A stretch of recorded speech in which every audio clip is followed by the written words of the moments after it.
আল্লাহ তাআলা যদি আপনার থেকে কিছু কেড়ে নেয়, বুঝে নেবেন সেটা আপনার জন্য ভালোর চাইতে ক্ষতির সম্ভাবনা বেশি বলে রব সেটা কেড়ে নিয়েছেন।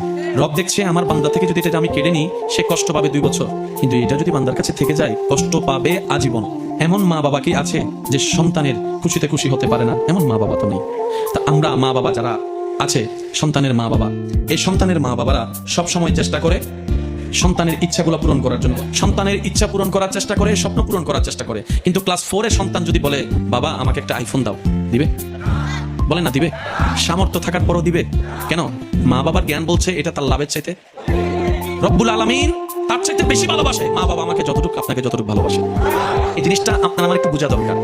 রব সেটাই দেয়, সেটা বান্দার জন্য, যেটা বান্দার জন্য করলাম। বান্দা চেয়ে নেওয়া আর রব খুশি হয়ে যাওয়ার মধ্যে আসমান জমিনের পার্থক্য আছে না নাই? কারণ আপনি আমি ভালো মনে করে অনেক সময় 1 নম্বরের জায়গায় 2 নম্বর নিয়ে আসি, আর রব যখন খুশি হয়ে যাচাই করে দিবে তখন সেটা 2 নম্বর হওয়ার সুযোগ। এই জায়গায় আমাদেরকে একটু ধৈর্য ধরতে হবে।